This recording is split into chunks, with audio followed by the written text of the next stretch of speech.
que ça va être mon intro toutes les vidéos de venir du côté dernier épisode.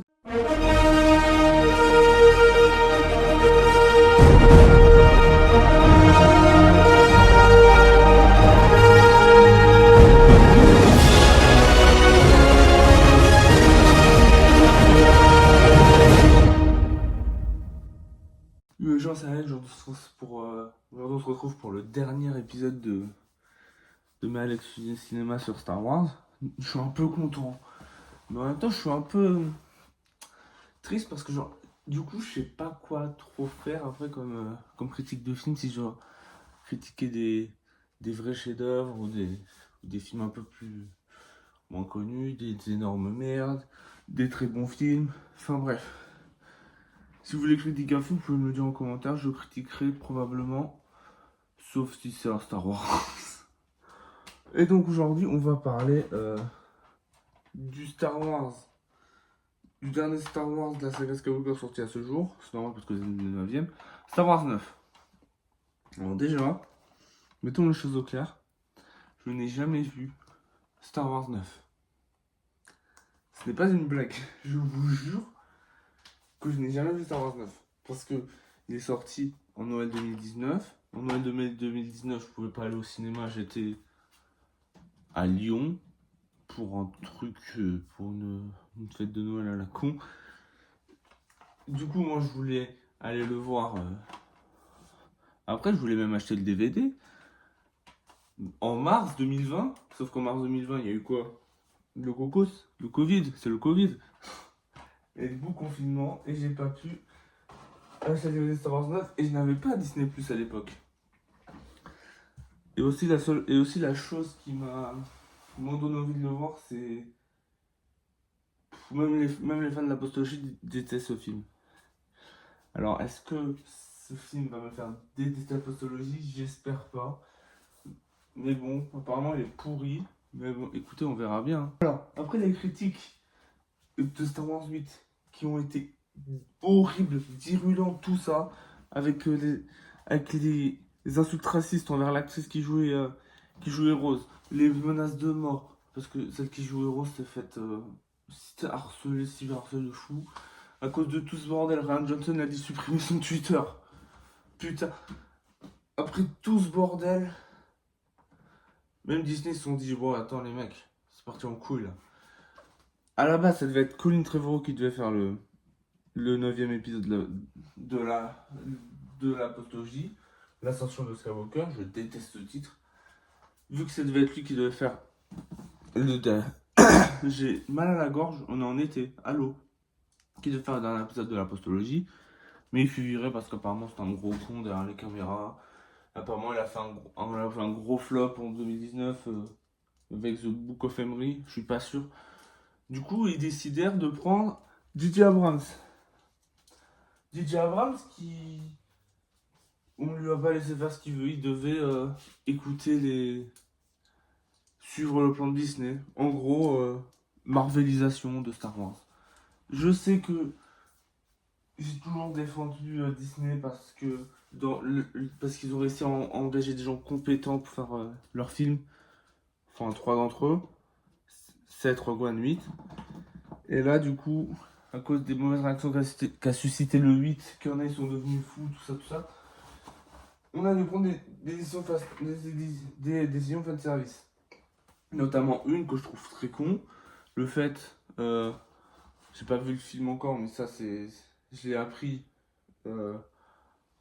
J'ai appris à cause d'un spoil sur internet. Qu'on a fait revenir Palpatine. Même mon chat est exténué du fait qu'on fasse revenir Palpatine. Oui, on a fait revenir Palpatine. Non, écoutez, moi j'ai de l'espoir. J'ai de l'espoir parce que ça reste de DJ Abrams. Ça va être forcément bon. Au moins un petit peu. Non? Le film commence avec Kylo Ren dans une forêt qui est en train de je sais pas, faire un génocide avec ses Stormtroopers. Je sais pas ce qu'il est en train de foutre, ce con encore. Mais le tout début, genre vraiment, Kylo Ren, c'est encore le Kylo Ren de l'épisode 8. Du coup, c'est encore le bon Kylo Ren. Ensuite, il trouve un holocron. Enfin, un artefact. Comment je sais que ça s'appelle un holocron? je sais pas, pour qu'il aille sur la planète où se trouve Palpatine, qui s'appelle Exegol. Exegol, c'est une planète, on voit rien. On voit rien, Exegol, c'est une planète sombre, et c'est tout. Il trouve Palpatine et Kylo Ren, même si c'est le leader suprême de la galaxie, il accepte de devenir le chien de Palpatine. Du coup, on prend tout le développement de Kylo Ren et on le jette à la poubelle. Merci. Je vais mettre ça là. Je vais mettre le DVD ici. Ouais. Ensuite, on trouve notre trio gagnant, c'est-à-dire Chewbacca, Poe et Finn, qui et R2D2 également, et un alien, un blob de merde là, qui sont en mission pour aller choper un message de l'espion du premier ordre. Parce que oui, maintenant il y a un espion. C'est nouveau. Donc oui, il y a un espion. Mais évidemment, pour l'instant, on ne sait pas encore qui est l'espion. Et,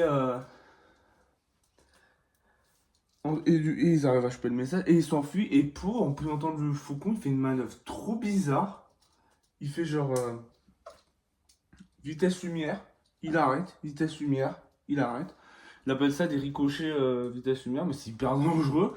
Du coup, on passe d'une planète, à un champ d'astéroïdes, à une ville. Ouais. Et dans cette scène, on peut voir le, le développement final de l'arc narratif de Finn, bah dans le 7, par exemple, il connaissait pas le jeu d'échecs qu'on voit dans le 4. Alors que là, ce qui montrait qui était nouveau dans cette mythologie, il connaissait rien à Star Wars, il parlait même pas le Wookiee, ni le droïde. Et maintenant, dans le 9, il a évolué grâce au 8.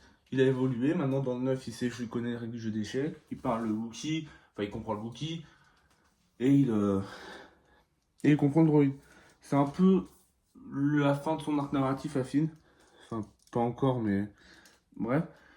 Pendant ce temps, Rey est sur la nouvelle base de la Résistance, qui est encore une planète très verte, qui s'entraîne avec...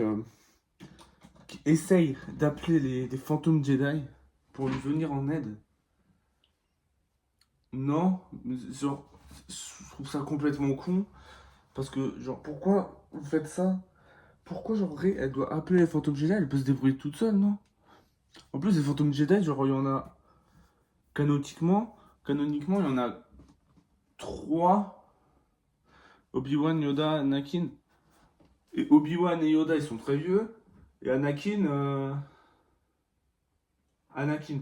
Euh, Et après, ah oui, ok, il y a Luke aussi, mais Luke aussi est très vieux. Du coup, c'est complètement con d'appeler les fantômes Jedi. Enfin bref, ouais. Il y a la scène d'entraînement avec Rey qui, franchement, pas mal, bonne mise en scène, tout ça. Même si elle se fait défoncer par un petit droïde volant là. D'ailleurs, chose très intéressante que j'ai appris, contrairement à dans le 8, où Carrie Fisher était sur le plateau de tournage, parce qu'elle a été tournée en 2015, pour Star Wars 9, malheureusement, Carrie Fisher était déjà décédée. Du coup, pour éviter de la refaire tout en CGI comme ils ont fait dans Rogue One, c'était vraiment plutôt bien fait dans Rogue One, je trouve. Enfin, surtout pour Tarkin. Donc, ouais, pour éviter de la refaire en CGI, ils ont pris des passages de l'épisode 7 non tourné et ils l'ont mis dans l'épisode 9. Et franchement, après que tu sais ça, c'est encore plus impressionnant parce que vraiment, on dirait vraiment que Leia, elle est là, genre parce que franchement, mettre un truc au pif, le mettre sur une autre scène, c'est super dur à faire en termes de montage. Donc franchement, bravo l'équipe technique hein, pour ça. Le Faucon Millennium atterrit, il y a Poe et Rey, ils s'engueulent, parce que Rey elle a fait tomber un arme sur BB-8 et Poe il a un peu, il a foutu le Faucon. Mais genre, ils s'engueulent, mais ils s'engueulent de fou. Mais putain, mais respectez-vous, mais merde! Il y a une réunion de crise et Poe il alerte la résistance que le pire est arrivé, que c'est le retour de Palpatine qui dirigeait dans l'ombre. Alors franchement, on a un message, dire que Palpatine il est de retour et qu'il est sur Exegol, franchement c'est le message le plus rentable de la galaxie les mecs. Hein. Vous êtes tombés sur un espion en or. Évidemment, pour personne sait où se situe Exegol. C'est un peu une planète perdue comme Camino, oui. Là, on parlera du scénario à la fin parce que le scénario est étrangement ressemblant à un autre scénario de la saga.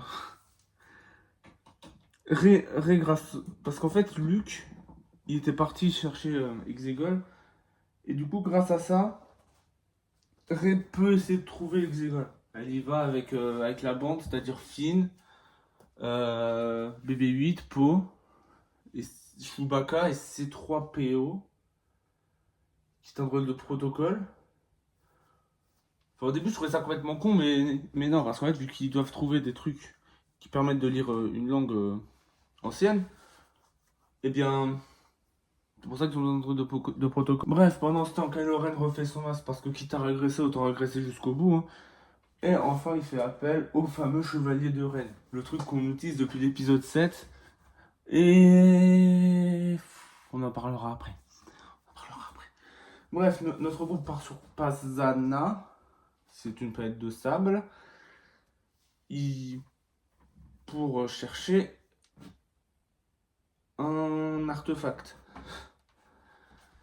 Ensuite, ils tombent sur une fête, ils se font choper par des Stormtroopers. Il y a une scène aussi où elle demande son nom, où elle dit qu'elle n'a pas de nom de famille à une petite fille. On en parlera à la fin parce que cette scène elle est symbolique, mais elle n'est pas symbolique dans le bon sens du terme, si tu vois ce que je veux dire. Ensuite, ils se font choper, et là il y a la scène, il y a la course-poursuite avec les Jet Troopers, parce que oui, ils volent maintenant. Donc, franchement, scène que beaucoup détruit, mais franchement, j'aime bien. Ok, j'aime bien cette scène, je la trouve assez cool. J'ai fait tomber un truc, je la trouve assez cool. Bonne mise en scène, tout ça, tout ça. Avant cette scène, il tombe sur Lando qui est là parce que nique ta mère, parce que je sais pas, bah, il est plus président de Bespin, mais apparemment il était parti avec Luke. Et ouais. Ensuite, ils se prennent un roquette dans le cul, le groupe, sans Lando, et ils finissent dans les sables mouvants. Finn, il veut dire un truc à Rey, probablement qu'il est amoureux de Rey, on le sait depuis l'épisode l'épisode l'épisode 7. Et d'ailleurs, et après, il y a Poe, il commence à être un peu jaloux quand Finn ne veut pas le dire. Ça montre un peu que, bah, à la base, ils devaient être ensemble, quoi. Ça aurait été cool ça aurait été cool comme couple, en vrai. Ils y trouvent un serpent biolizard, machin, qui est blessé, et Rey, elle le soigne avec la force. Et comment je trouve ça complètement con? Parce que oui, c'est sûr et certain que genre depuis longtemps dans l'univers étendu, la force permet de soigner les gens. Mais c'est vraiment un pouvoir de merde. Parce que par exemple, quand Qui-Gon Jinn se fait tuer, Obi-Wan il aurait pu le sauver facilement. Je déteste dire des trucs comme ça, mais oui, c'est complètement con. Il trouve un artefact site qui est écrit en site, que C3PO doit traduire, mais vu que il peut pas parce que ça a été interdit par l'ancien système, du coup, c'est-à-dire que ça a été interdit par qui? Parce qu'il dit que ça a été interdit par la République. Parce que la République, c'était déjà l'Empire quand.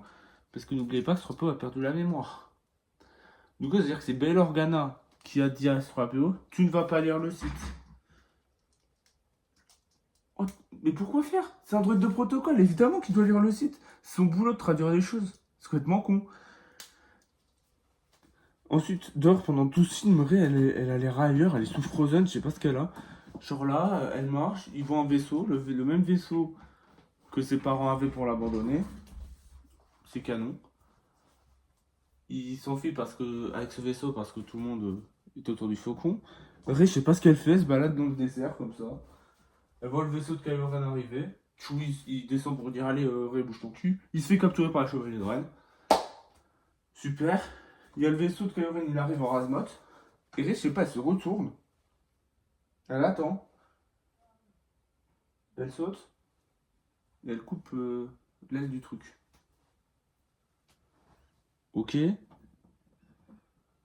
Si tu veux. Je comprends pas trop pourquoi ça, mais Chewie se fait capturer, c'est le plus important qu'il faut retenir. Et du coup, Rey, elle essaie de retenir la capsule avec la force, comme va dans la série Kenobi. Kylo Ren aussi, mais Kylo Ren a plus la force, est plus puissant qu'elle. Et Rey, elle balance des éclairs. Ce qui détruit la capsule. Et du coup, tout le monde croit que Chewbacca est mort. Yes. Sauf que malheureusement, non, il n'était pas mort. Et il se retrouve enfermé sur le vaisseau. Pendant que le vaisseau lamente. Ensuite, vu que Chewbacca avait l'artefact Sith, et du coup, ils sont baisés. Il a l'artefact Sith. Sans Chewbacca, c'est la merde. Il y a juste ces 3 PO qu'il a gardé dans sa mémoire, mais ces 3 PO peut pas le dire, sauf si on extrait sa mémoire. Du coup, ils vont sur Kijmini, qui est une planète occupation. Voilà, c'est le premier ordre qui est. C'est le premier ordre qui contrôle la planète. Ça aurait pu être la planète de Rose. D'ailleurs, Rose dans ce film, elle se fait jarter comme une merde. Alors que c'est le meilleur personnage de la postologie. Autant dire qu'elle est morte dans le 8, non? Parce que pour moi, elle était morte. Hein. Mais non. On la garde et elle sert à rien, elle est là. Juste là. Comme Léa. Elle est là. Mais bon, Léa, c'est normal. C'est pardonnable.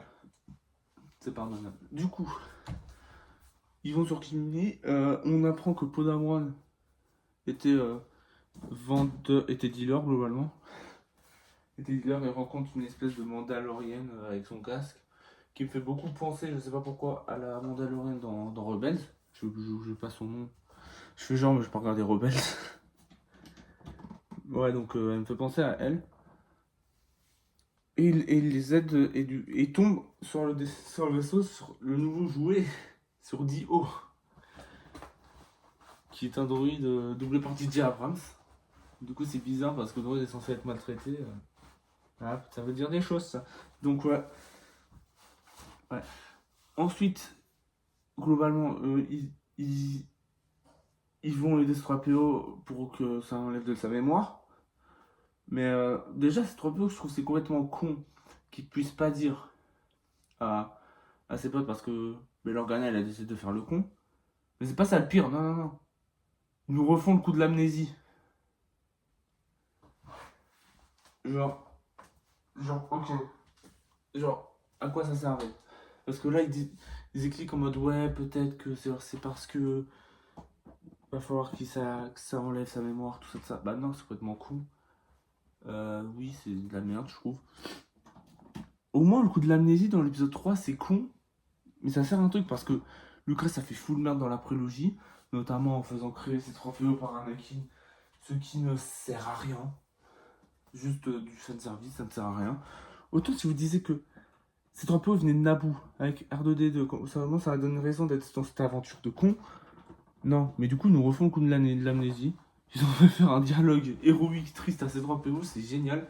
C'est totalement hors personnage.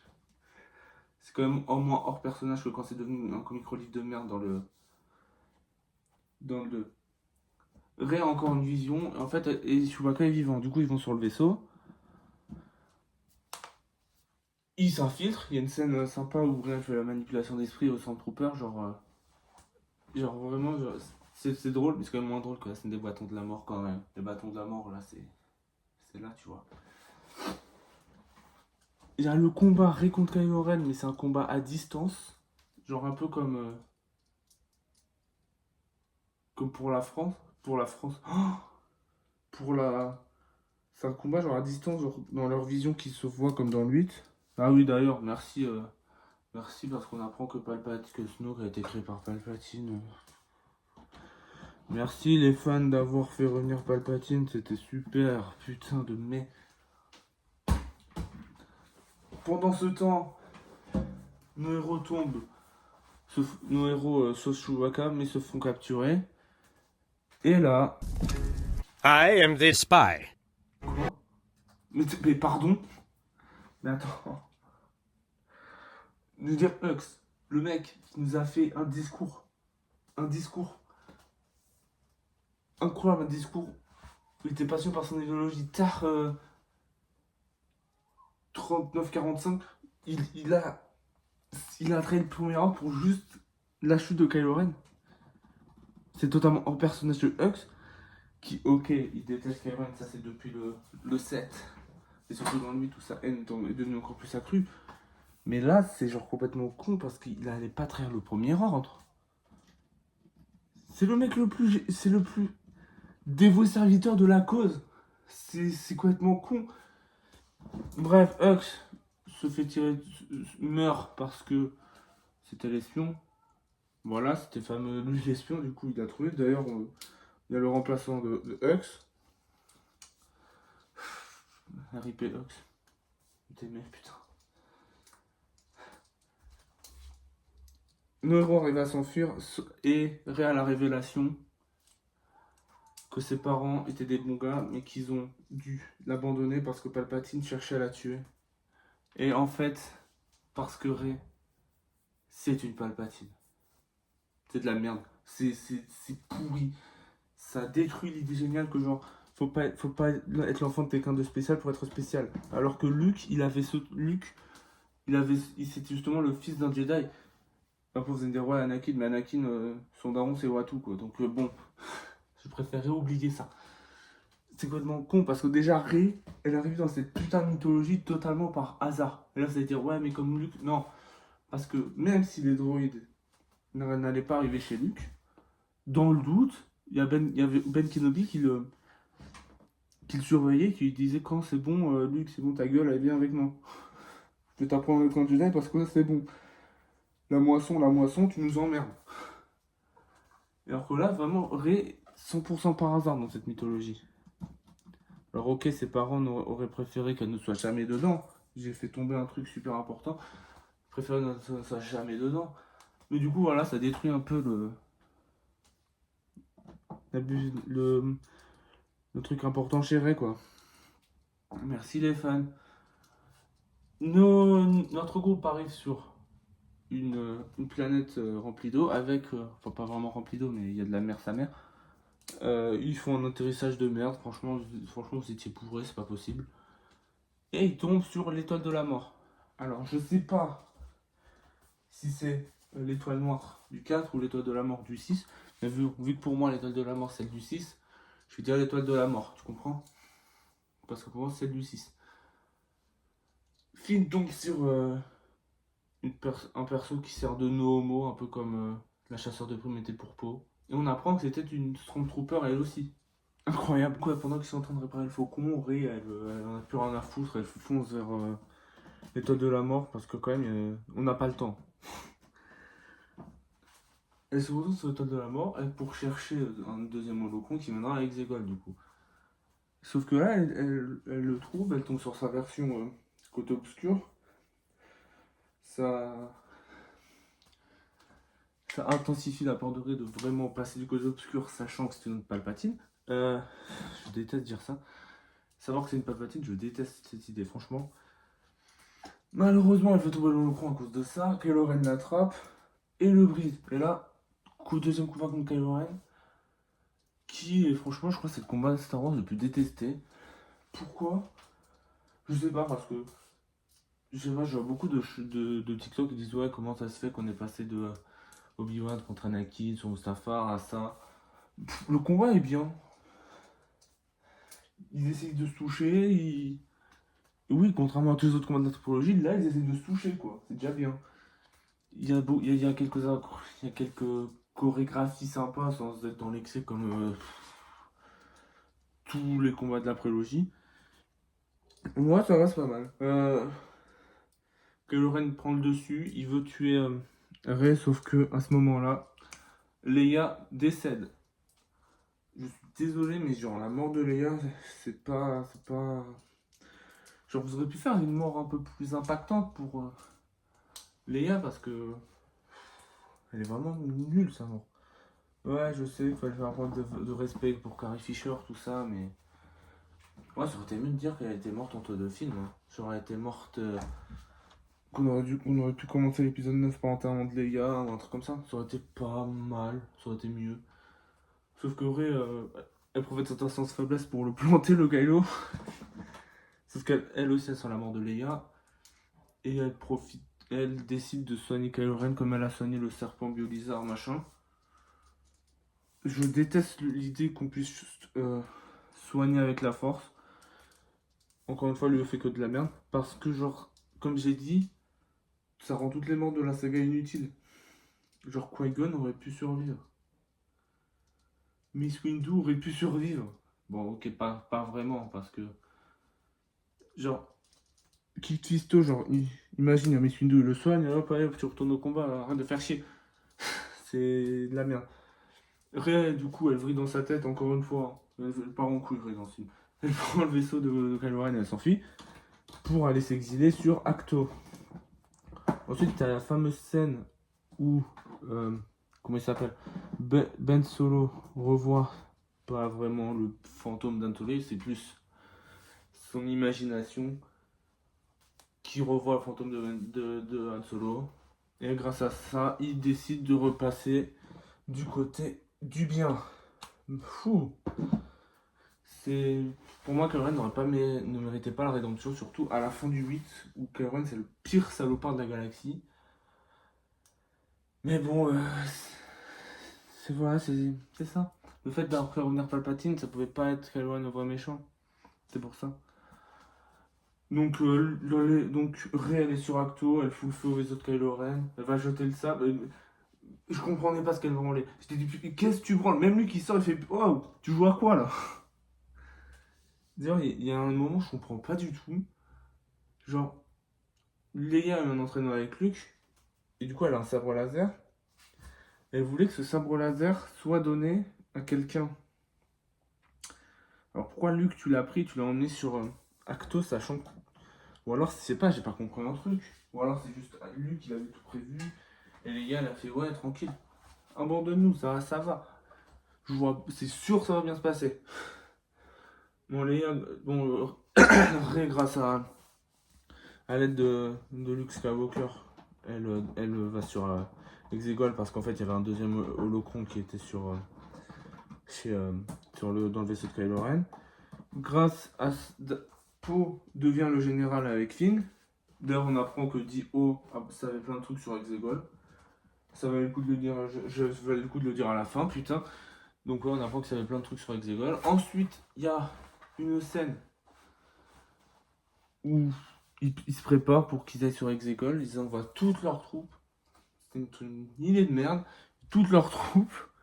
Pendant que Lando et Chewbacca avec le faucon vont chercher de l'aide. D'ailleurs, on apprend que Nyenyup, le mec qui était avec Lando dans le 6, est encore en vie. C'est intéressant. Bref, Rey arrive sur Exegol. Et là, il y a le climax. C'est 50-50. Autant j'aime bien la bataille spatiale avec la résistance, autant le moment avec Rey, Palpatine. Et Palpatine, c'est pourri. Il n'y a pas d'autre mot, c'est nul à chier. On voit rien. C'est horrible. Genre, en termes de. Palpatine, il essaie de lui faire une Luke Skywalker, encore une fois. Ouais, vas-y, tue-moi. Comme ça. Après, il lui montre la bataille. Ouais, regarde, ils sont défoncés. Si tu me tues, tu pourras peut-être les sauver. Il lui fait une Skywalker. Sauf que Palpatine, t'as déjà essayé dans le 6. Ça n'a pas marché. Donc, techniquement, t'as déjà essayé dans le 8 aussi. 2 tentatives, tête de con, ça n'a pas marché. C'est n'importe quoi. Du coup, Rey résiste. Kylo Ren se bat contre les chevaliers de Ren pour la sauver. Il se fait péter la gueule parce que sous tête de con, il a jeté son sabre. Imbécile. À côté, la bataille de la résistance, ils sont dans la merde parce qu'ils ont pas assez de vaisseaux. Après, il y a Lando, il ramène, des gens. C'est vraiment un dialogue du film. Ils font putain, mais comment ils ont une telle armée? Et il y a un autre qui fait non, général. C'est pas une armée, c'est des gens. C'est nul. C'est nul comme mot. C'est nul comme dialogue. Moi, c'est moins pire que celui du 8. Du ouais, on est là. On est l'étincelle qui allumera la flamme qui régira le premier ordre. Ta gueule. C'est nul. J'aime beaucoup la scène de la bataille spatiale sur Exegol, je la trouve trop bien faite, sérieux, en termes de mise en scène, tout ça. J'aime beaucoup, par contre, à côté, c'est de la merde. Hein. À côté, t'as Rey, elle passe le sabre des Skywalker à Ben, qui est totalement un plagiat. Cette scène est totalement un plagiat de la scène du combat dans l'épisode 8, mais en mal fait, évidemment. Ensuite, t'as Palpatine, il aspire leur pouvoir en mode Harry Potter et redevient normal parce que Palpatine, avant, il était aveugle. Il avait pas. Pourquoi j'ai fait ça? Il lui manquait des doigts, enfin bref, il était défoncé le Palpatoche. Parce que c'est un clone de très mauvaise qualité apparemment. Ensuite, Palpatine, il envoie un éclair dans le ciel voilà, parce qu'il a repris la toute puissance. Kylo Ren, il est tombé dans un trou parce que ta gueule. Et là, il y a la pire scène du film. On entend tous les fantômes Jedi parce que Rey, elle a besoin de l'aide des fantômes Jedi parce qu'apparemment c'est trop une Marissou, oh là là, féministe ou un. Donc oui, il y a tous les fantômes Jedi, donc tous les figurants, les jouets de la prélogie, ils sont là. Enfin, on les voit pas, mais on entend. J'ai même reconnu la voix d'un certain Eden Christensen.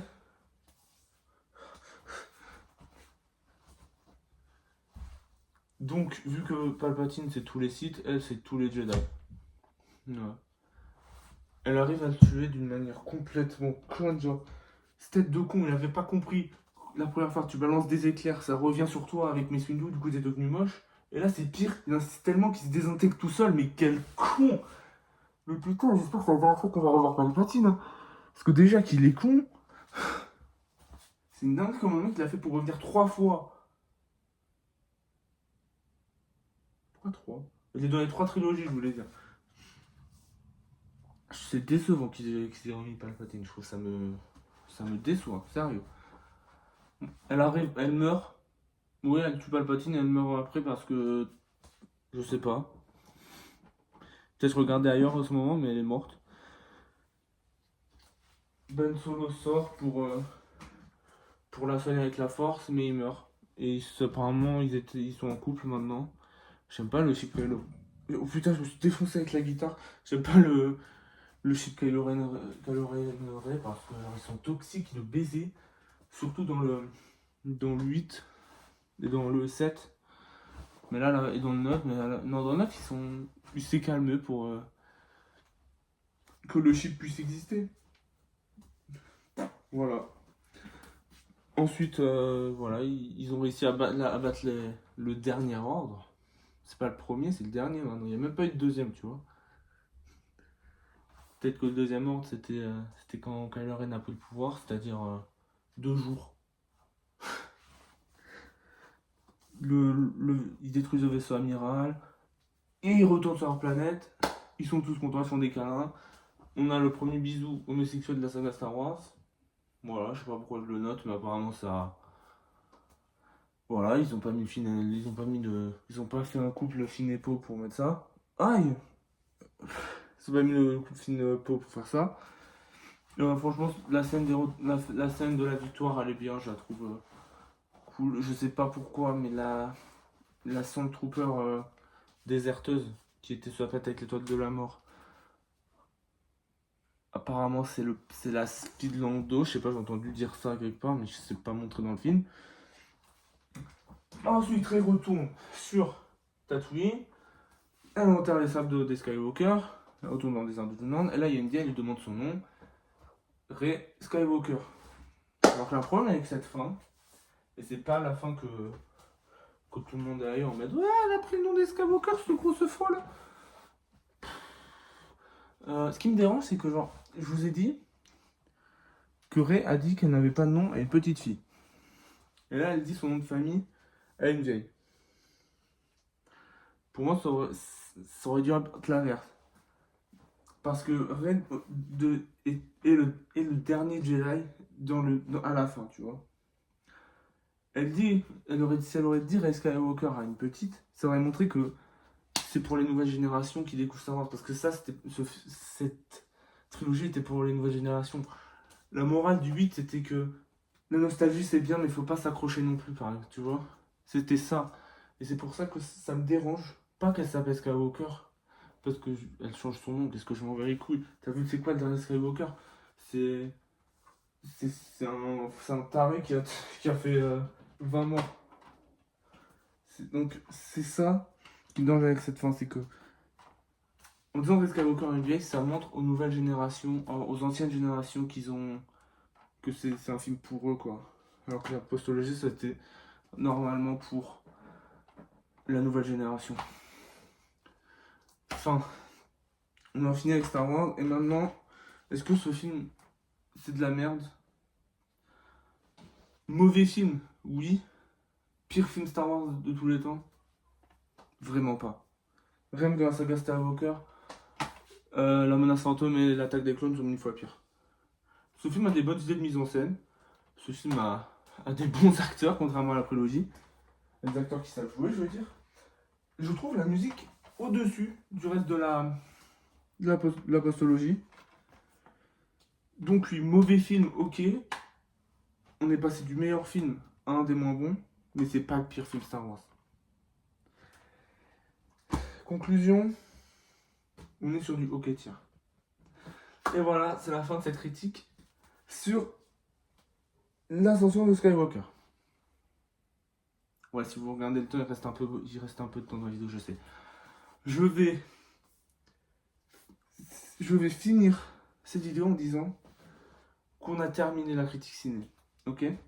Maintenant, j'enlève mon pins, j'arrête le mode critique de cinéma et prenez un peu de popcorn parce que je vais enfin détruire la théorie du film.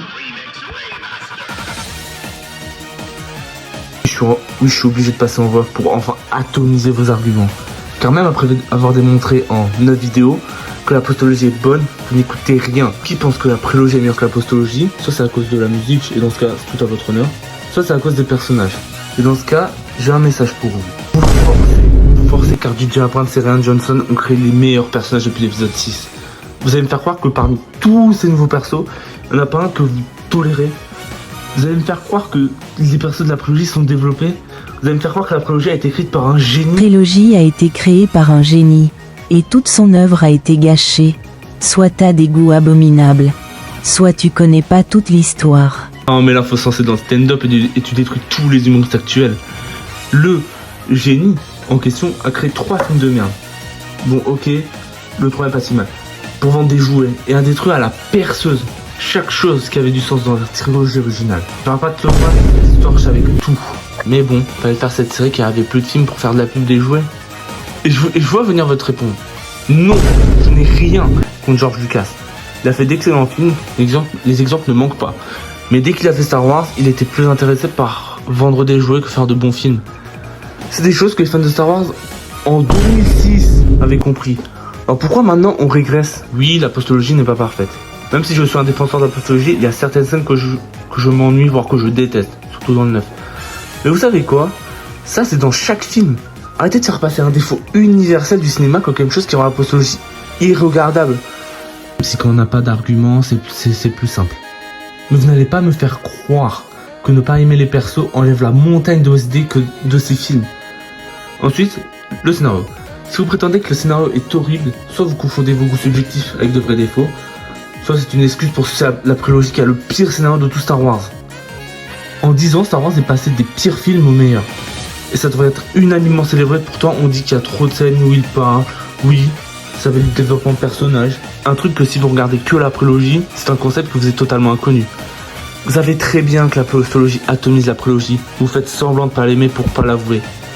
Finalement, une petite conclusion sur ceux qui critiquent la postologie.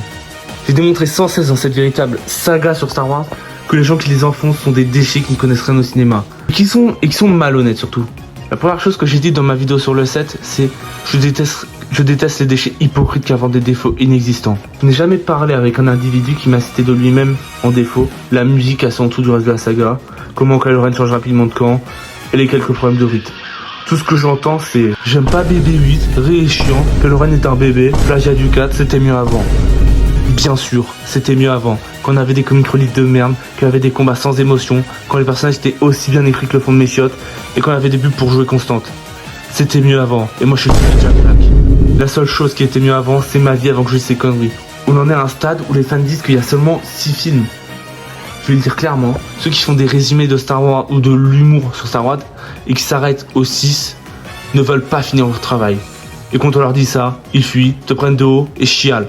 Le jour où vous pourrez dire la phrase « Le 7 et le 8 sont excellents, mais personnellement, je préfère d'autres films », on pourra parler d'égal à égal. Peut-être d'être délu et de vous branler sur des pubs de jouets de 2 heures, ayez un esprit critique et soyez objectif. Si vous en avez les neurones, même si c'est très improbable. Vous me trouvez méprisant? Je le suis. J'ai beaucoup de mépris et de haine envers les fans de Star Wars qui ne savent pas réfléchir et avoir un esprit critique et disent de la merde. Sans parler des déchets qui mentent totalement, qui sont noyés dans leurs larmes et leur mauvaise foi. En tout cas, j'ai hâte de la prochaine trilogie Star Wars. Les premiers qui râleront dessus seront les premiers à aller la voir. Je ne vous ai jamais interdit d'aimer la prélogie. Et je vous en prie, continuez à l'aimer. Même moi j'aime bien. C'est juste faut arrêter d'être un fils de pute et d'inventer des défauts inexistants. J'ai déjà expliqué en 3 vidéos en quoi ces films sont géniaux. J'aimerais passer un message pour ceux qui n'ont jamais vu la postologie. Voyez-les, mais sans avoir un avis avant. Positif ou négatif d'ailleurs. Jugez-les en tant que film. Et pas comme film qui a détruit la fanfiction de merde. Et maintenant, un message à tous les fils de pute qui veulent que George Lucas reprenne la Star Wars. Fermez-la. Si vous voulez des films sans âme, avec des personnages plus mal écrits que les méchants dans Pokémon, et des pubs pour jouer constantes, branlez-vous sur la prélogie. Mais dans ce cas, ne dites pas que vous aimez Star Wars pour les persos, et surtout arrêtez d'inventer des défauts inexistants à des films qui ont sauvé la saga. En tout cas, ce qui est sûr, c'est qu'après ce débat, aucun fan de Star Wars n'arrivera à me convaincre que la prélogie est supérieure. Ceux qui pensent que ce déchet a raison, bah votre objectivité est plus basse que votre QI. Pour les gens qui ont compris ce que je veux dire et qui veulent leur laisser une seconde chance, bravo. Et pour ceux qui pensent que La Menace Fantôme, La Revanche des Sith ou L'Empire Contre-Attaque sont les meilleurs films, je suis désolé de vous ramener à la réalité.